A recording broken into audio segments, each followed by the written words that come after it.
What's up, everybody? This is Roman Gennaro, host of Empire Sports Talk. It's been a couple weeks since we've done this. Let's jump right in.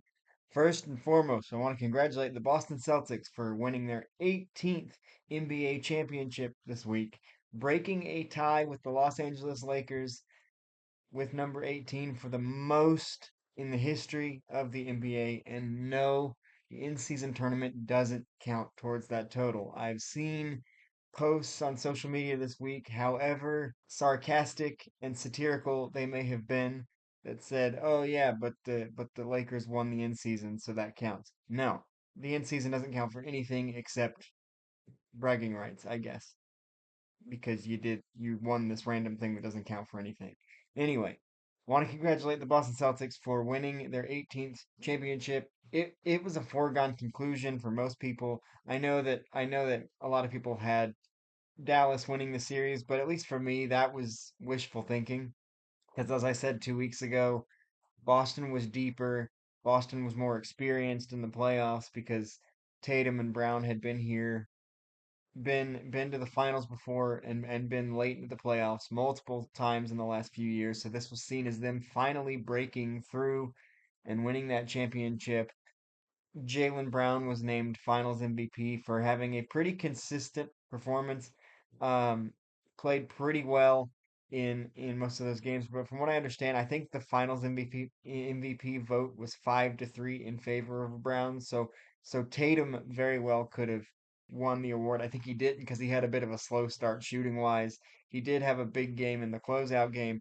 I think you also could have given the award to Drew Holiday, who seemed to come up big when Tatum and Brown weren't at their best, and I think was a huge reason why they were able to win this championship. The Celtics, I don't think, are going anywhere for a very long time. With free agency now open, I'm sure they're going to make some re-signings. They've already signed Drew Holiday to a contract. If if they bring back most of this team, I don't see why they won't be back there again next year. They pretty well breezed through the Eastern Conference half of the playoffs. You could say it was because, oh, Jimmy Butler was out and Donovan Mitchell was out and all this sort of stuff, but you got to win the games in front of you. You got to do what you got to do. And Tyrese Halliburton wasn't fully healthy. And I do want to pause there and say that Indy just signed Pascal Siakam, or is officially going to when they are able to. I believe that's July 1st, to a big extension, a max contract. So he's staying in Indy, which I think is a huge reason why they were able to do what they were able to do, is by bringing him in this season. And I do think they're going to be a formidable opponent in the future as they get more experience in the playoffs and more of that behind them. Yes, the Celtics did sweep them, but that was a much, much closer series than it appeared. Speaking of closer series, this one was not. It was a gentleman's sweep that Dallas did manage to win game 4 by 38 points. But in the other 4 games, Boston's margin of victory was 12 and a half. So it was pretty convincing, other than basically, like, you could chalk game 4 up to a throwaway game. There was no part of me that thought that Dallas was going to be able to come back. Nobody besides Luka Doncic seemed to understand that they were in the NBA Finals, and there were some close games there in the middle. Games 2 and 3 were decided by 7 points apiece, and you could say that, oh, Luka cost him this because he was spending time complaining to the refs and all this sort of stuff. But he was down 2-0 at that point, 3-0 at that point, so he had a lot to complain about in his mind. I didn't think this was close. I never thought it was going to be close. I think Dallas is going to be back, provided they can get some reinforcements. I do think they need a third reliable scorer. They're apparently looking at Bronny James. I don't know that's if he's going to be a third scorer, if he's going to be capable of that. But any time there is Bronny James, there is the possibility that his father could come and join alongside. So you got to play with that. Other than that, there are some notable free agents out there. Uh, most well known, Paul George.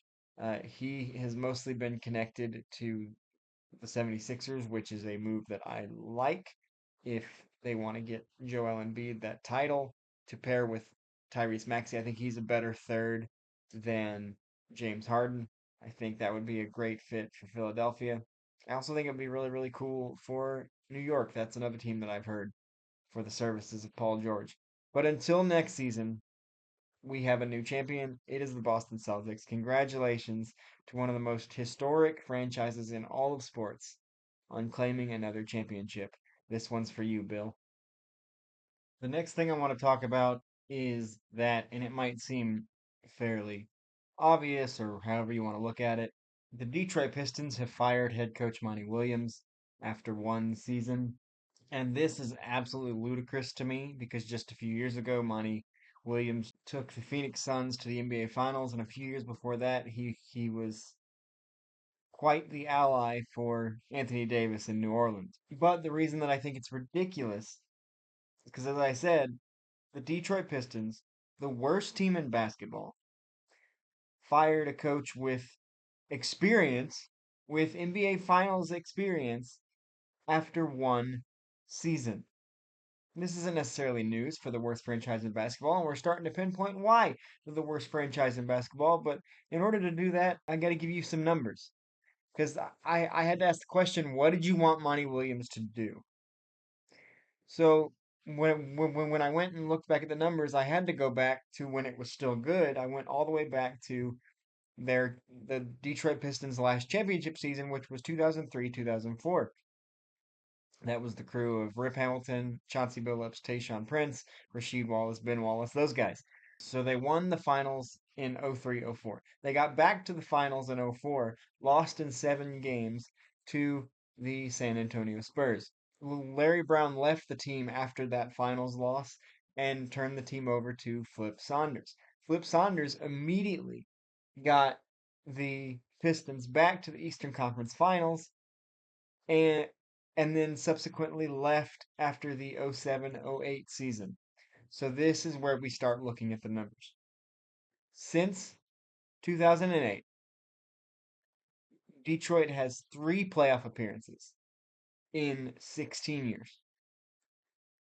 They have 8 head coaches. Monty Williams was the 8th head coach since 2008. None of those coaches lasted more than 4 years. And 3 of those coaches, Monty Williams, Dwayne Casey, and Stan Van Gundy, the last 3, the most recent 3, all have high level NBA Finals level experience. And I know you hear that, you say Dwayne Casey was never coached in the NBA Finals, but he was named Coach of the Year of the Toronto Raptors in 2018 and subsequently fired. And minus one Kawhi, Nick Nurse came in and took that same roster to an NBA championship. So you could say that Dwayne Casey deserves credit for that championship, but it is what it is because Nick Nurse is a great coach, and they did have to go bring in Kawhi to make it happen. But Dwayne Casey is a high level coach, and so yes, you bring in these 3 high level coaches, and it doesn't work out, and they get fired. But Dwayne Casey was the longest tenured of the last 8 coaches at 4 years. And there used to be a thing in college athletics, not so much anymore, which I don't necessarily agree with, but there used to be a thing in college athletics that if you're hired as a coach, as a head coach, you were pretty much guaranteed 4 years. You get a whole class to prove it. And obviously the NBA is not like that. The NBA is beholden to its stars. If its stars aren't happy, you're gone. LeBron James has been known as something of a coach killer. It's probably one of the reasons that Connecticut's Dan Hurley didn't want the Lakers job. More on that in a minute. Um, but if you're hiring these coaches to coach a team that's at the bottom of the NBA and you're not giving them time, you're not giving them more than 4 years. Van Gundy was there for 3. Monty Williams was there for 1. You're not giving him enough time. What do you expect him to do? As I said, Detroit has had 3 playoff appearances in 16 years. That's not Monty Williams' fault. They haven't won more than 23 games in a season since 2018. That's not Monty Williams' fault. And if you take a close look at Monty Williams' Pistons team, no, they weren't good. They won, what, 14 games? It was the worst record in the NBA. But if you look at their games, that team actually did play hard. I think it's not a head coaching issue, it is a front office issue. And obviously, those are harder to solve because the GM's not going to fire himself. The owner's not going to fire himself. So it's not a coach issue. It's a front office issue because front offices make drafting decisions. And one of the big reasons why the Pistons suck is because for however long, I can't even remember, most teams will draft based on needs. The Pistons seem to draft on what toy is the shiniest. And obviously in the case of Cade Cunningham, he was obviously the best player in the country at the time, and I still think he's a really, really good player and he's the future of the team. But like you look at when they went and drafted Killian Hayes because they thought he was the next big thing, and he turned out to be a massive bust. And it seemed like they had this overflow of guards because they went and just drafted like the player they liked the best instead of the player they needed. Yes, they went and got. I think you keep Jaden Ivey, Jalen Duren, and Cade Cunningham and scrap the rest. Because for the last several years, it seems like Detroit has had an overflow of guards, which you obviously can't play five guards in a lineup and win a game. What did they want Monty Williams to do? They can't attract free agent talent. I I I mentioned LeBron a minute ago, and that he's kind of something of a been known as a coach killer. Whereas like they bring in a coach to coach LeBron, Frank Vogel, Darwin Ham, and now JJ Redick. More on him in a minute, but that's just the most recent three attempts to get a coach in the chair for the Lakers, and they just it seems like it's a revolving door. But thing there is like it's the Lakers. Like they have Anthony Davis, they have LeBron James, so they're able to win games despite a thin roster, win games despite a revolving door of coaches because they have those stars, because LA has the draw, even though it's been somewhat rough recently, it's still the Lakers. They still have that draw of being the Lakers. The Pistons haven't been like there was the bad boy Pistons in the 80s and 90s, and then there was the fundamental Pistons in the early 2000s. Those teams are long gone. There's no culture in Detroit right now. And if you keep firing these coaches within 2 or 3 years, you're not going to get one because it takes a coach or it takes a GM or an owner that knows what culture is to build it. Well, look what Pat Riley has done in Miami. He showed up, he coached them to a title in '06. He built a culture and then he stayed on as the GM and he's continued that culture. And he brought in Eric Spoelstra, and Eric Spoelstra stayed and has continued that Heat culture. And that's why we've seen the Heat consistently make the playoffs post LeBron Big Three, is because there was a culture in place from long tenured personnel that you can build off of. But when you're changing the guard every 2 or 3 years, that culture changes with it.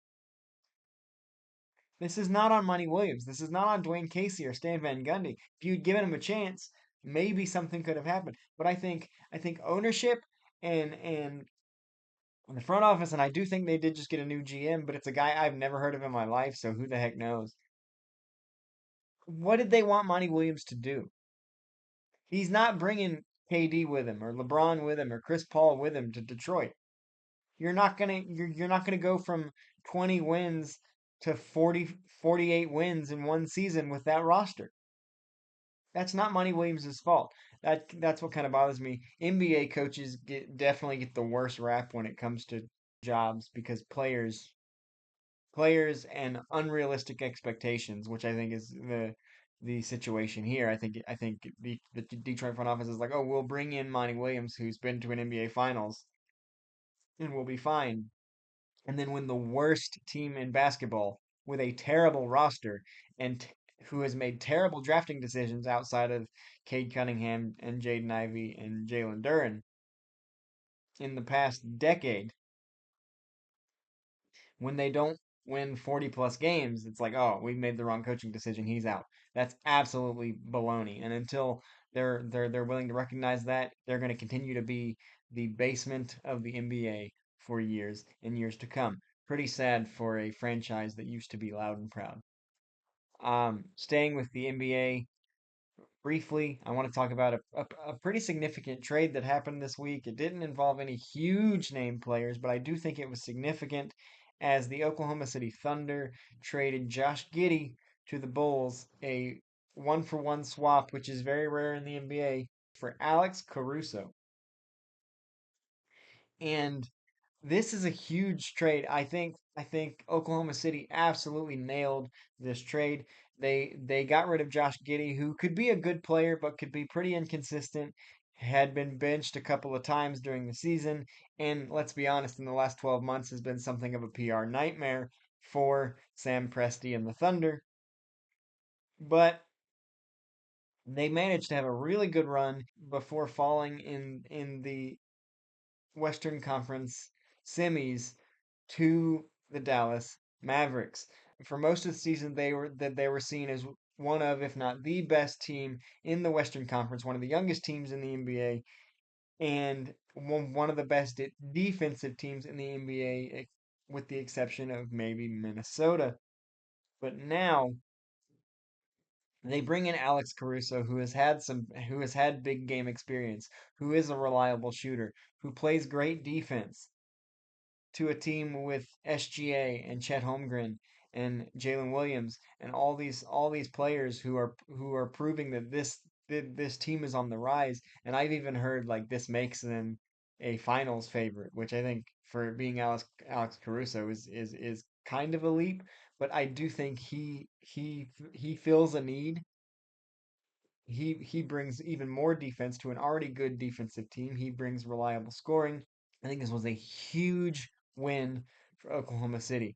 Cannot wait to see Alex Caruso plug into that team and see if they can make that NBA Finals that some are predicting. But huge win for Sam Presti and the Thunder there. The Los Angeles Lakers have hired JJ Redick to be their next head coach. LA has been something of a coaching carousel since LeBron got there. LeBron's career has been something of a coaching carousel, with the exception of Mike Brown in Cleveland and Eric Spoelstra in Miami. LeBron, as I mentioned, does have that reputation of being something of a coach killer.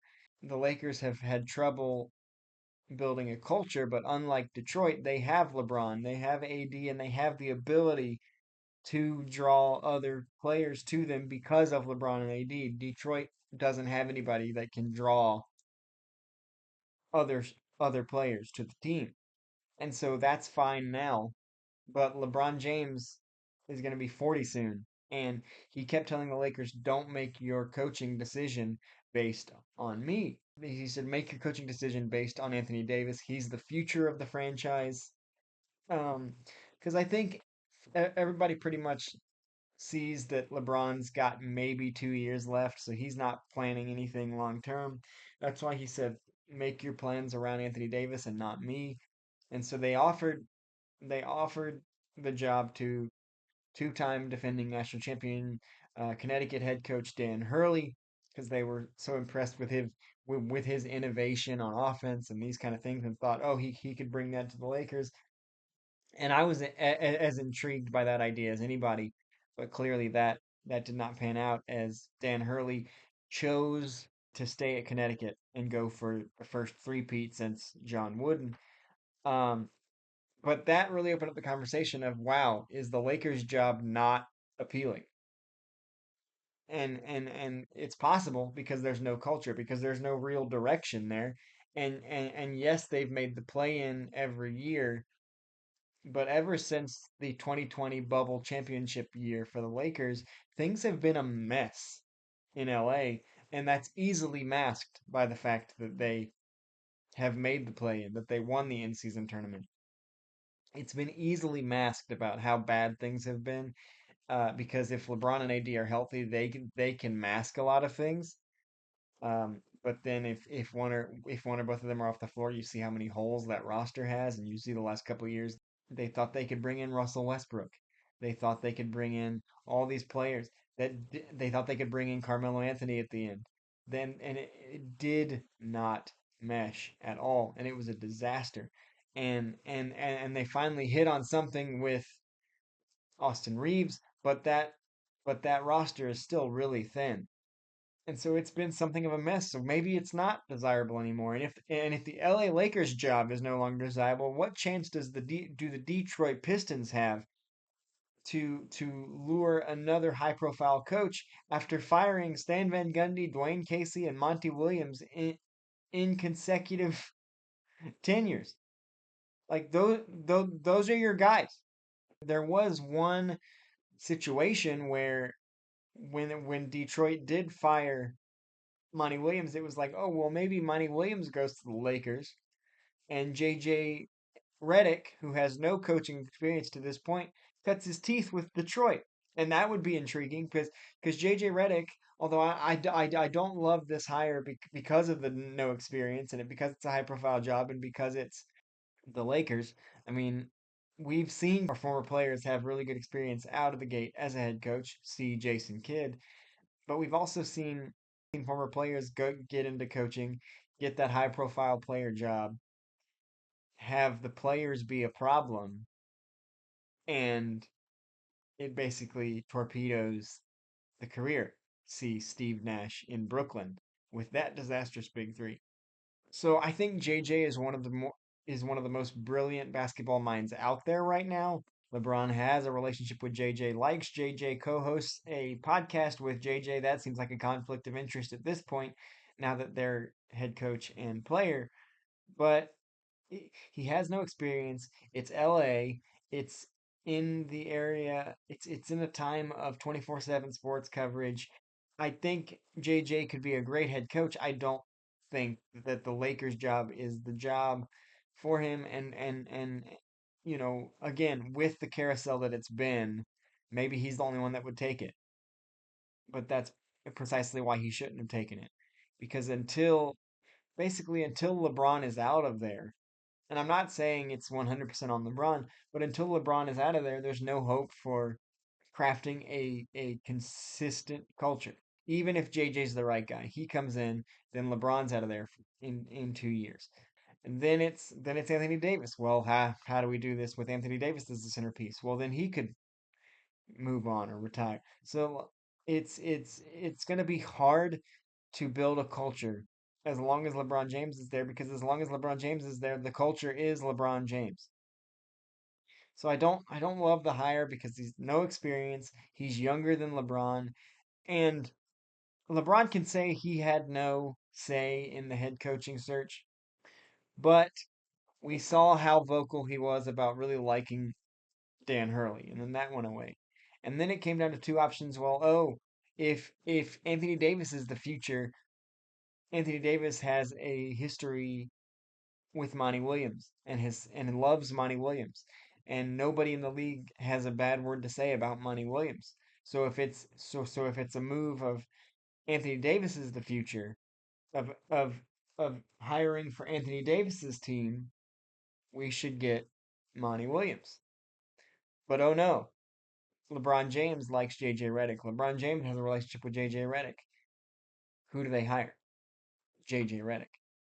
So it's hard for me to believe that LeBron did not have a hand in the coaching search, even if he says he didn't, because there's many, many pieces of evidence that LeBron just likes to say things.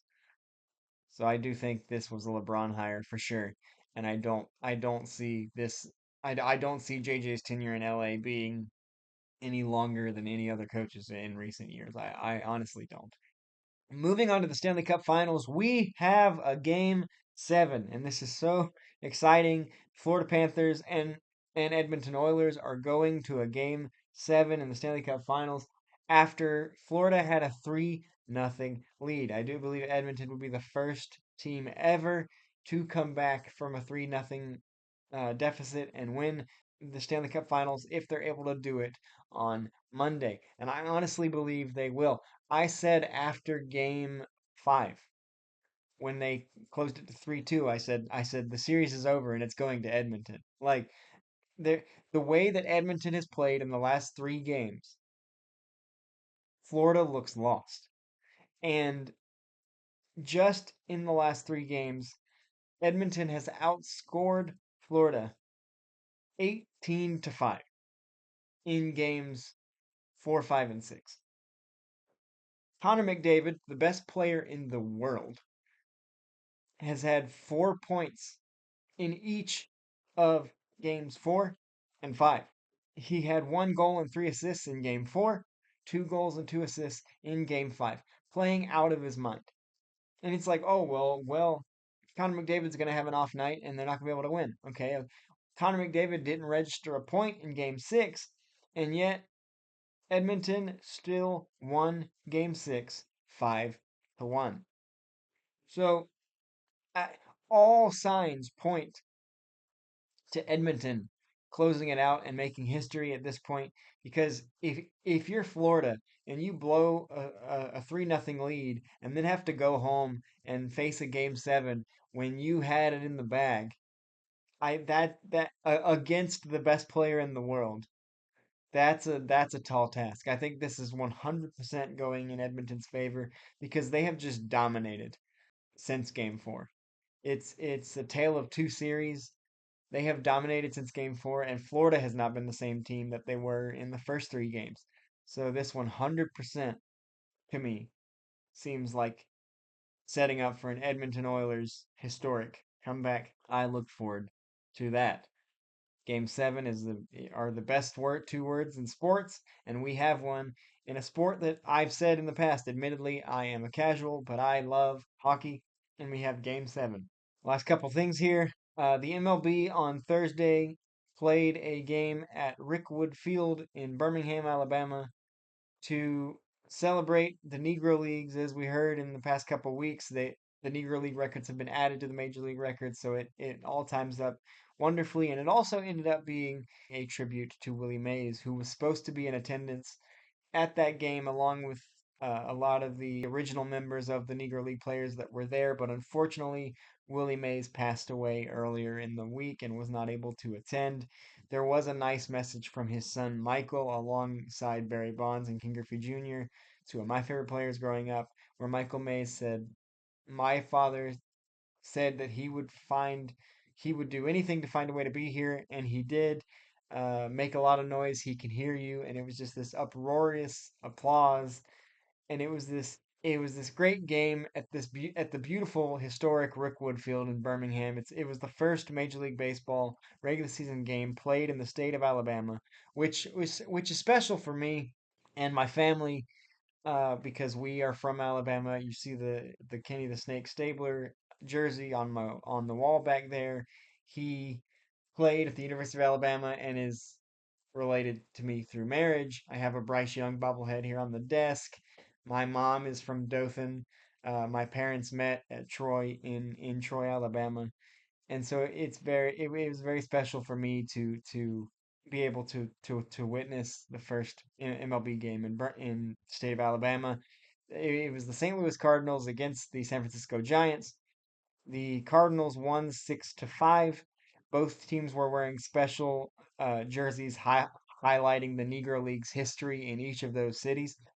And the cool thing was that Brendan Donovan was the star of the night for the St. Louis Cardinals. He's an Enterprise, Alabama native, which, as I mentioned, my mom being from Dothan, Enterprise is about 30 minutes away from Dothan. I've been to Enterprise many many times myself, and it's a special place.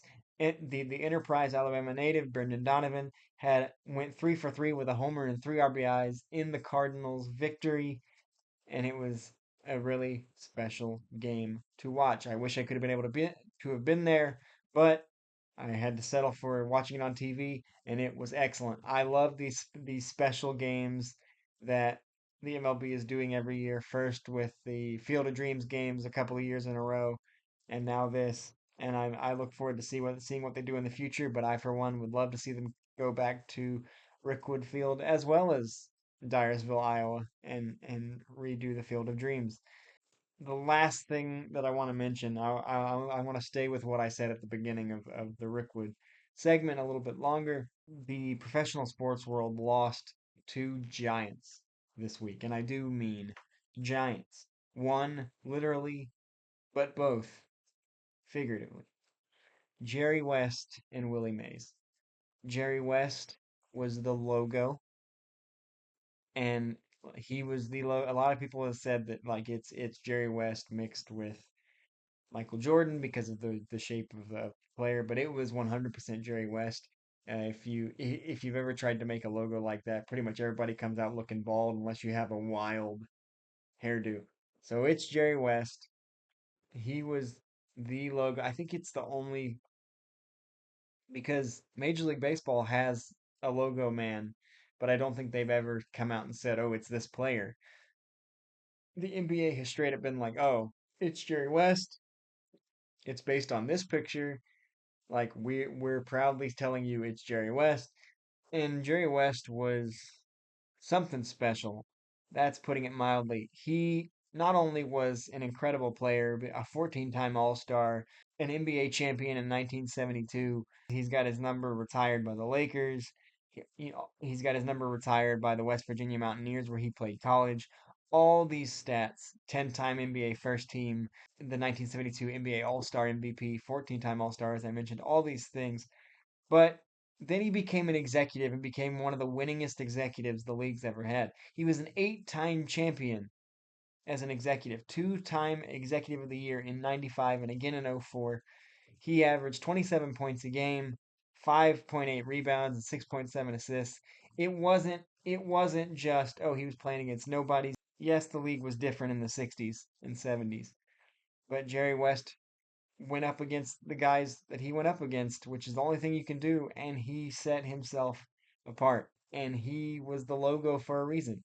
Everybody respected Jerry. When the sport loses somebody that's a giant like that, it reminds me of when we lost Kobe and then Bill Russell. Obviously, the Kobe situation was different because his was unexpected and he was so young. But when a sport you love loses a giant, it just something feels different after. And then also Willie Mays in Major League Baseball. Anybody who's listened to this podcast for even 3 minutes knows how much I love the game of baseball. And you cannot have a conversation about baseball without talking about Willie Mays, who's arguably the best to ever do it. It's hard, we talk all the time in basketball about who the greatest of all time is. And that's because really that's the only sport you can do it in besides hockey, because in hockey it's pretty obvious. But that's really basketball is really the only sport you can do it in, because in football and baseball respectively there's so many different positions, and like there's two sides of the ball, so it's hard to you can't take Willie Mays and Nolan Ryan and say which of these guys was better. They did two completely different things. You can't take Tom Brady and Jerry Rice and say which of these guys was better, because there's nothing comparable.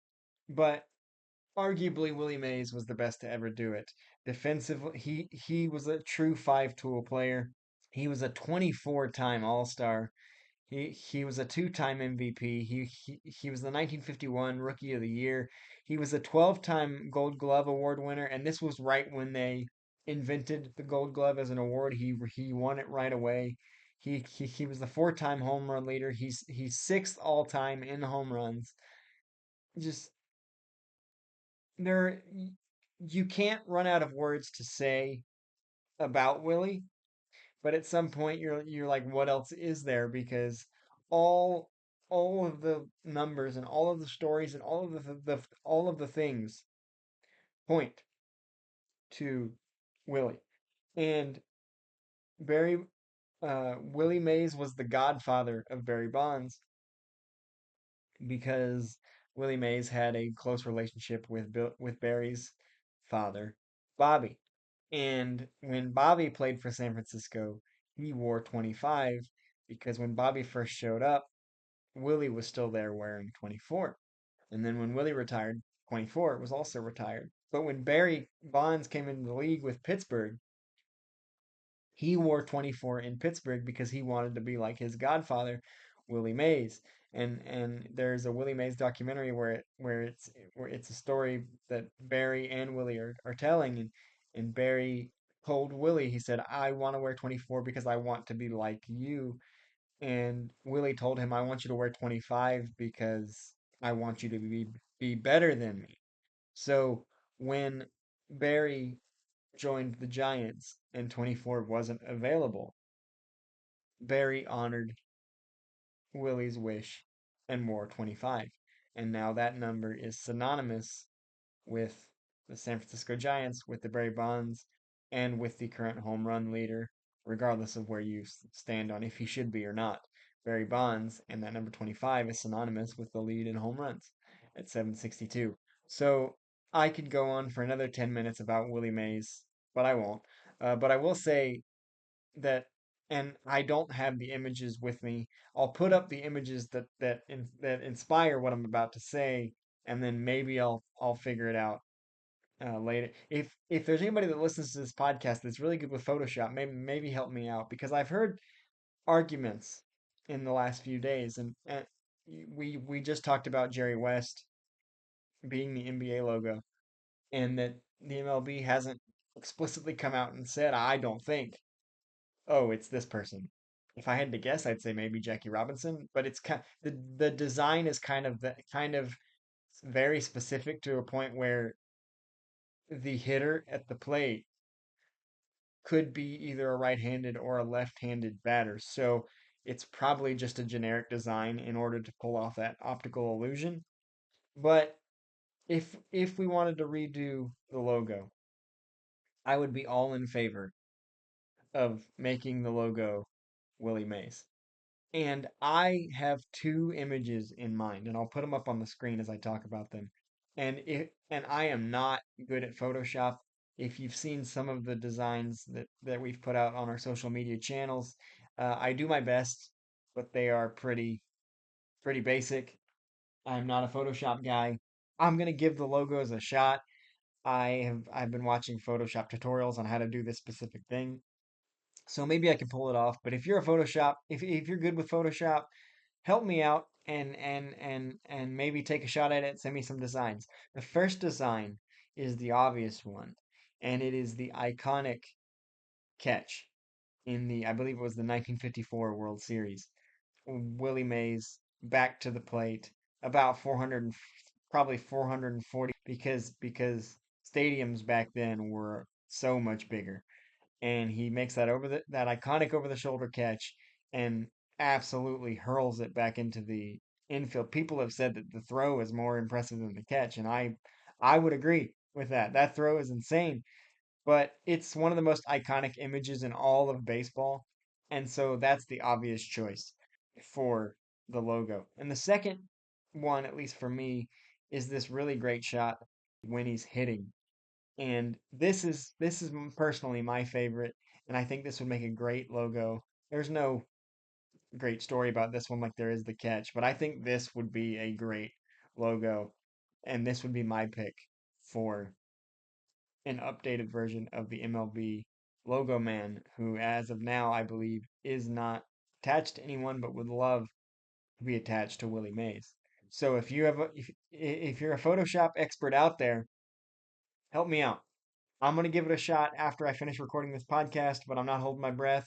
It's not it's not my forte. I'm good at talking, and so that's why I'm here doing the podcast and not, I have to do all the social media because it's a one-man operation. Support the one-man operation who's desperately trying to live out a dream. We've gotten a big jump in our subscribers this week. Thank you so much for that. I'm working so hard to continue to bring you new stuff.